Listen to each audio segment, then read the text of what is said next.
Vamos ter a palavra agora do pastor Ailton Desidério, que é o orador oficial do Retiro dos Pastores, Seção Minas Gerais, aqui na Pousada Cheiro da Terra, em Betim. Hoje é 21 de outubro de 2025. Se fez carne e habita entre nós. Então, se o corpo não tivesse valor, Deus não teria vindo ao mundo em Jesus na forma de um corpo. Então é importante que nós possamos ter este cuidado. O descuido com o corpo não é algo que esteja inerente. Acho que acabou. Alô? O descuido com o corpo não é algo que esteja inerente tão somente a uma função pastoral, mas está relacionado a tantas outras funções e profissões. Há anos atrás eu li um artigo na revista Veja, em que um grupo de colegas da turma da faculdade se encontravam anualmente e já se encontravam há 30 anos. Se encontravam há 30 anos. E nesse encontro, então, começaram a relatar a caminhada. E aí, alguns colocando, por exemplo, você está em que casamento? Aí um falou, eu já estou no 3º casamento. O outro, já estou no 4º casamento. Eu já estou no 5º casamento. E aí um falou, eu estou no 1º casamento. E os colegas zombaram perguntando, mas como 30 anos com a mesma mulher? Ele falou, eu sou há 30 anos com a mesma mulher, tendo casado 30 vezes ou mais. Eu caso com a mesma mulher há 30 anos.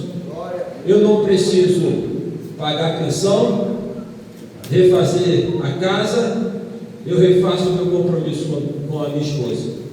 E aí então o outro colega, ele vai falar o seguinte, eu estou muito triste, porque a minha filha vai casar. Perguntaram para ele, mas como você está triste porque a sua filha vai casar? Você não gosta do rapaz? O rapaz não tem caráter, o rapaz não é bom? E ele falou, um excelente rapaz, gosto dele, e não é essa a questão. O aspecto é que eu recebi o convite, vi o convite, mandei fazer o convite, e a ficha caiu, que a minha filha cresceu, e eu não percebi. Muito obrigado. Esse é um problema muito sério. Eu tenho 3 filhos, a minha filha mais velha tem 37 anos. E eu me recordo quando, com ela pequena, eu estava na escola e vinha correndo de casa, da escola para casa, brincando. Hoje a minha filha já é uma pessoa formada, adulta, meus 3 filhos, e eu tenho saudade daquele tempo. Então, por vezes, nós nos lançamos tanto em tarefas, em atividades, que nós não valorizamos a oportunidade do dia de hoje, do momento do agora, daquilo que Deus nos dá no presente. Dessa maneira, então, cuidar de si tem a ver com esta relação de poder saborear a vida, o presente, entendendo que o amanhã está nas mãos de Deus, e não fazendo disso nenhuma ação ou atitude de negligência. Você deve pensar, deve planejar, deve se preparar. Quando estava no seminário, o saudoso pastor João Falcão Sobrinho, ele falava o seguinte: paguem o INSS desde aqui do tempo do seminário. Paguem o INSS da esposa de vocês. E eu não paguei o INSS dela. Estou com 64 anos, ela com 63, retomando para poder, se Deus permitir, 70 anos ela se aposentar. Por vezes nós negligenciamos alguns aspectos. Nós não prestamos atenção de que o tempo passa, de que o corpo inevitavelmente ele vai perder da sua mobilidade. Então, crer que Deus conduz a nossa vida no amanhã não é um convite à negligência, não é um convite a não se preparar, não é um convite a não fazer uma reserva, a não fazer uma poupança, de não pensar em ter a sua casa própria, de não pensar em ter alguma coisa onde você, quando se aposentar, você possa ter então uma certa garantia. Observamos então assim que a relação de cuidado ela está presente em diversas esferas da nossa vida. Quando Paulo diz: cuide de vocês, Timóteo, quando ele fala para Timóteo ele se cuidar, ele vai ressaltar o seguinte: Timóteo, meu filho, tome um pouco de vinho. E não há nenhuma aprovação aqui para você poder chegar e falar: agora eu posso tomar o meu vinho lá. Mas ele fala: tome um pouco de vinho por conta das suas constantes dores estomacais, seus problemas psicossomáticos. Eu fiz um curso de especialização em psicossomática na Santa Casa de Misericórdia, e nós tínhamos ali uma bancada de doutores, só gente fera, e nós recebemos então as entrevistas dos alunos, de nós alunos, que fazemos aos pacientes, e tinha uma senhora internada com colite ulcerativa, e então na entrevista com esta senhora, ela começa a relatar a vida dela, dizendo: eu vim do Nordeste, meus pais eram muito pobres, eu fui abusada na infância, meu pai era alcoólatra, eu casei com um homem que foi alcoólatra, ele me espancava, ele me batia. E aí a história desta paciente, agora no hospital com colite ulcerativa, faz essa conexão. O nosso corpo é todo integrado, e o nosso estômago e o nosso intestino, pela ligação do próprio nervo vago, ele vai sinalizar muito o descuido que nós temos com o corpo. As dimensões das gastrites, das úlceras, esta perspectiva da falta de cuidado que o corpo sinaliza. O corpo emite sinais. O corpo emite sinais. E se nós não atentarmos para os sinais que o corpo emite, em algum momento ele vai dar um grande alerta, ele vai colocar numa grande crise. O corpo, para poder se defender, por vezes ele se deprime. Eu li uma questão no Instagram falando dos gambás, aquele evento dos gambás. Lá no Rio também tem, em qualquer lugar tem. E a gente confunde o gambá como se fosse uma ratazana grande, né? E tem o sistema de defesa do gambá. Quando ele se vê ameaçado, ele se finge de morto. Ele fica paralisado, para que ele não possa ser devorado por jacarés. O corpo, quando ele está sob um estresse, uma grande mobilização, ele se colapsa, ele mesmo se desliga, como forma de preservação. Nós não podemos então ignorar os sintomas, enquanto sinais que são dados no corpo.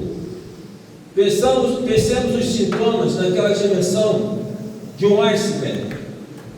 Aquilo que aparece de um iceberg é a menor parte do iceberg, 10%. A maior parte está submersa. Então considere que o sintoma é esses 10% que está sinalizando que está ali incubado, guardado, porque nós guardamos muitas coisas, porque nós ouvimos muito e compartilhamos pouco. Nós não desfrutamos tantas vezes de uma relação próxima com colegas, pastores como lobos solitários, pastores enquanto com muitas pessoas, mas que não têm alguém que possam falar, compartilhar, que possam ser eles mesmos. Eu conversava com um padre, foi no sepultamento de uma ovelha da igreja, e eu cheguei, ele estava já, tinha antecipado lá o horário, começou a fazer a missa, e a turma me chamando para poder ir à frente. Eu deixei ele acabar, e quando tomei a palavra, eu reconheci, né? E fiz ali, até no final eu falei para ele: vamos orar a oração do Pai Nosso aqui, sem Ave Maria, a gente ora a oração do Pai Nosso. Pedi para ele conduzir, ele ficou abismado. Aí depois eu fui conversar com ele, era um jovem de 28 anos. E eu fui conversar com ele. E comentando sobre a minha atuação, 38 anos, ele fala, mas deve ser muito difícil. Aí eu falei, não, sem dúvida alguma que é muito difícil. Eu não sei como é que é para você como padre. Aí ele falou, nós padres, nós não temos com quem falar. Nós não temos com quem compartilhar. Aí ele disse uma coisa bem interessante, vocês pastores levam vantagem em relação a nós, porque vocês possuem uma família, porque vocês têm pessoas que possam compartilhar. Mas em quantas ocasiões nós não desfrutamos da ambiência familiar, porque nós não cultivamos, e não há aquele espaço de poder compartilhar, não há aquele espaço de poder trocar. Nós guardamos, desobedecemos ou negligenciamos os sinais do corpo e aí adoecemos. Esta perspectiva do cuidado, portanto, colocada pelo apóstolo Paulo em Lucas e colocada em Timóteo, nos coloca à frente a realidade que esta questão do adoecimento mental e emocional não é alguma coisa de hoje, não é algo de hoje, mas que perpassa a palavra de Deus. A expressão cuida-te de ti mesmo, ela está relacionada a uma outra que nós repetimos e que tem a ver com a temática desse encontro, que é o conhecimento de si.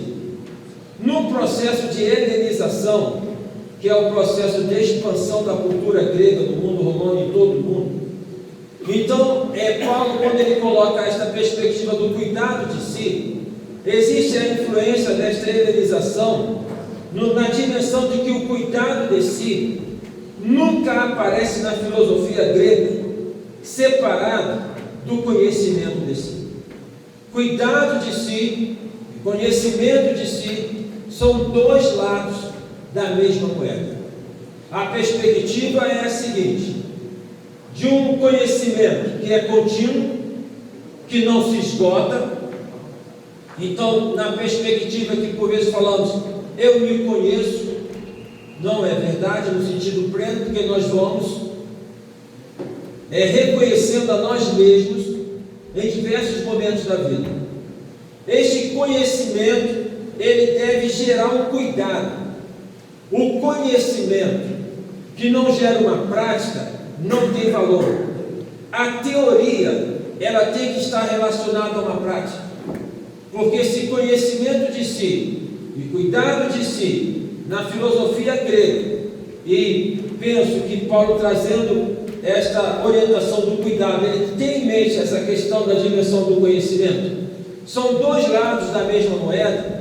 Nos coloca à frente também a realidade de que o que nós adquirimos enquanto conhecimento teórico deve estar relacionado com a nossa prática.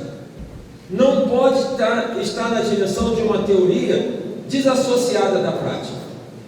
O conhecimento de si e o cuidado de si, no contexto da filosofia, fazia parte de uma inscrição do templo a Apolo na cidade de Delfos.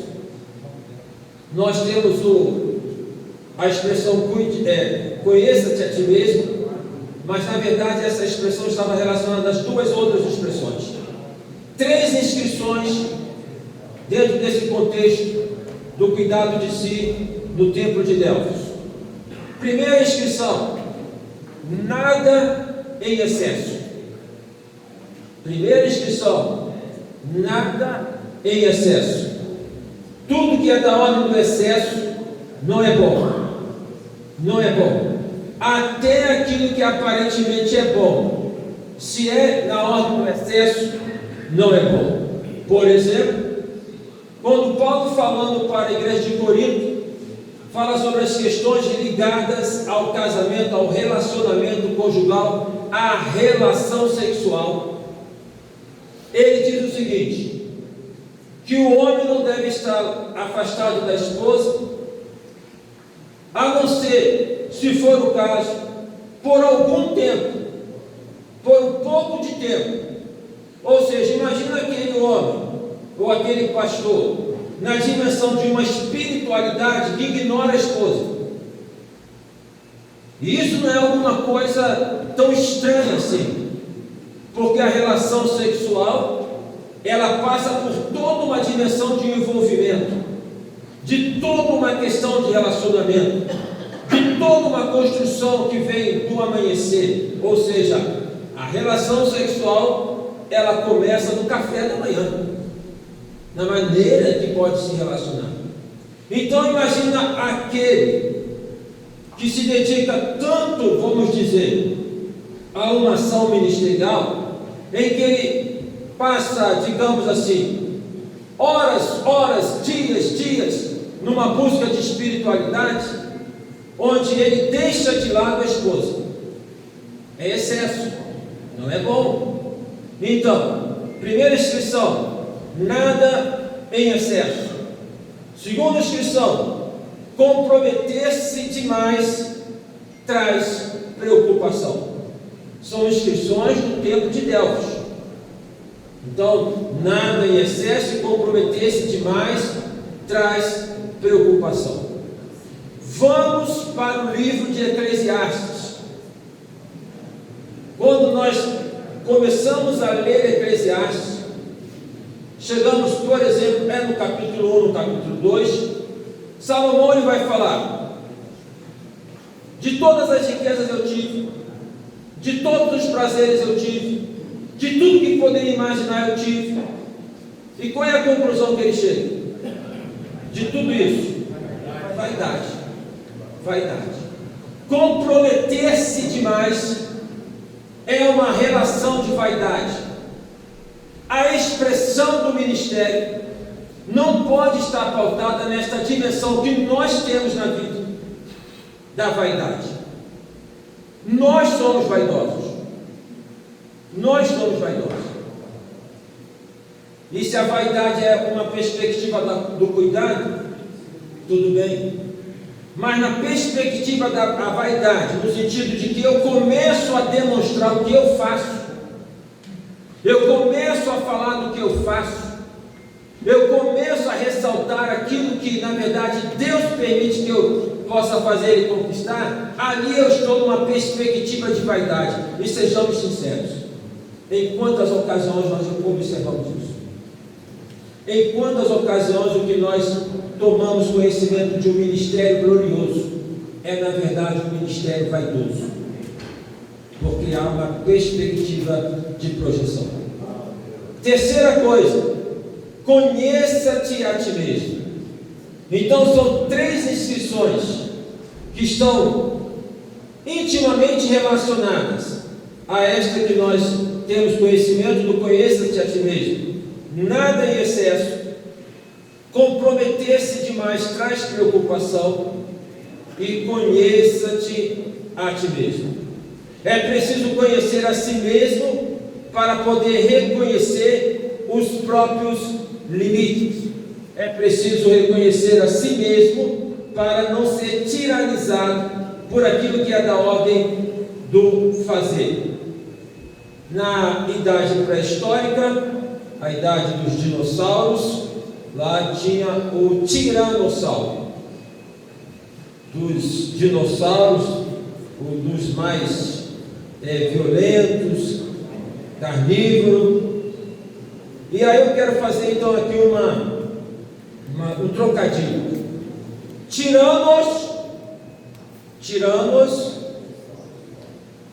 deixando os salvos destacados. Tiranossauros. Em quantas ocasiões nós agimos nessa perspectiva de tiranossauros? O tirano não é aquele que tiraniza os outros, mas aquele que, pela ausência do cuidado e do conhecimento de si, tiraniza-se a si mesmo.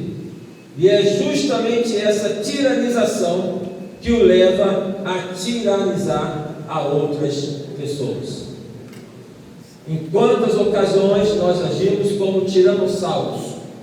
Tiranizamos a nós mesmos.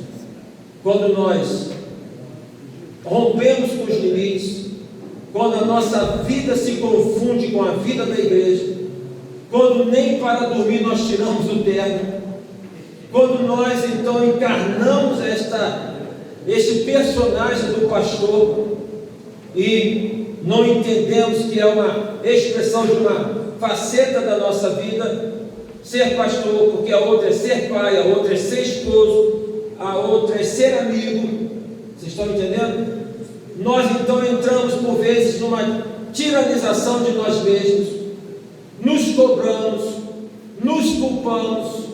Em quantas ocasiões nós olhamos para o que está ao lado do colega e assim pensamos: como pode ele, que ter esse ministério, com esses resultados, e eu, que me dedico tanto, que faço tanto, não alcanço os resultados que ele está alcançando? A comparação, ela não anula o outro, ela anula aquele que se compara. Negligenciamos aquilo que está na Bíblia, palavras do Senhor Jesus sobre os talentos. Talentos não são para serem comparados, talentos são dados para serem multiplicados, na perspectiva daquilo que cada um recebe. Tem uma ilustração de um servo do Senhor, de um irmão. É uma história em que ele sonhou que a vida dele era retratada como alguém que carregava uma cruz de ferro. Ele passava por muitas lutas, por muitos sofrimentos, muitas angústias, e o sonho é que retrata que ele carrega na vida uma cruz de ferro. Neste sonho, no entanto, ele vê uma pessoa que ele reconhece que carrega uma cruz de ouro.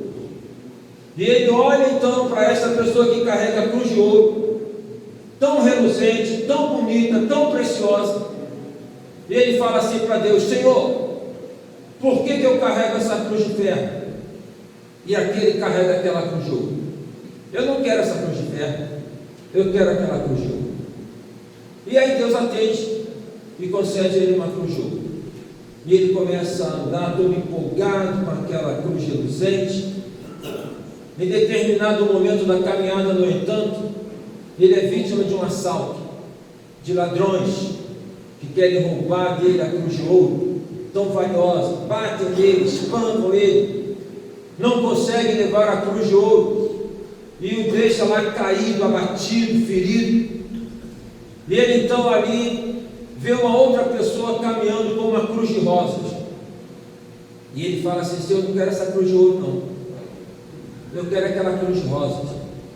Ela é bonita, ela é perfumada, Senhor, conceda-me essa cruz de rosas.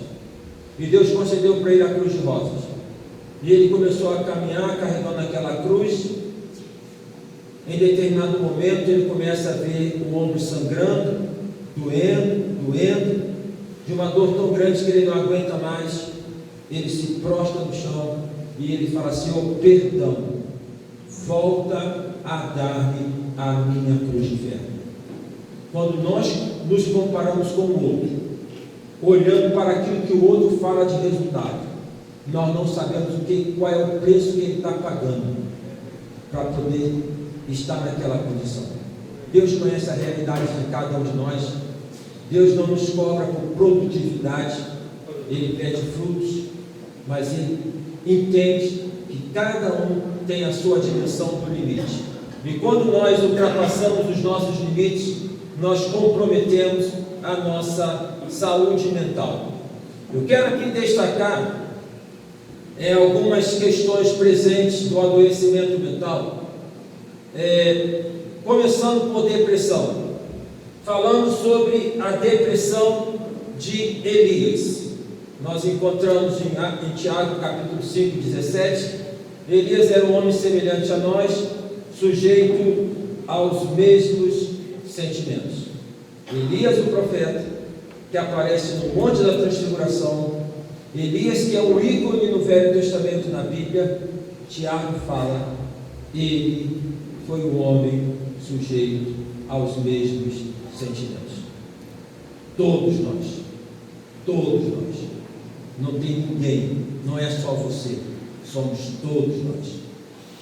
Elias então, ele tem toda a característica de alguém que entra numa profunda depressão. Nós vamos encontrar o relato da história de Elias em 1 Reis, capítulo de número 18, quando ele, ameaçado por Jezabel, ele vai fugir para o deserto.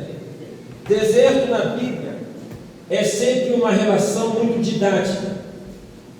Deserto na Bíblia tem a ver com pós-graduação.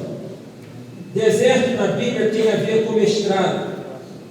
Deserto na Bíblia tem a ver com doutorado.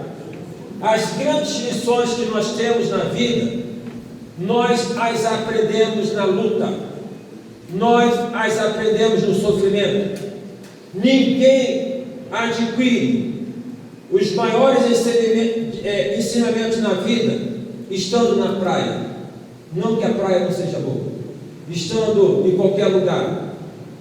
As maiores lições que nós aprendemos, nós as aprendemos na luta, nós as aprendemos no sofrimento. O deserto, então, didaticamente, ele nos coloca à frente a toda essa realidade daquilo que por vezes na vida nós passamos e na vida nós enfrentamos. Elias, então, no deserto. Elias, ele no deserto, ele é abordado por um anjo, porque ele despede o seu discípulo, ele fica sozinho. Um dos sintomas da depressão: solidão. Depressivo, ele se isola.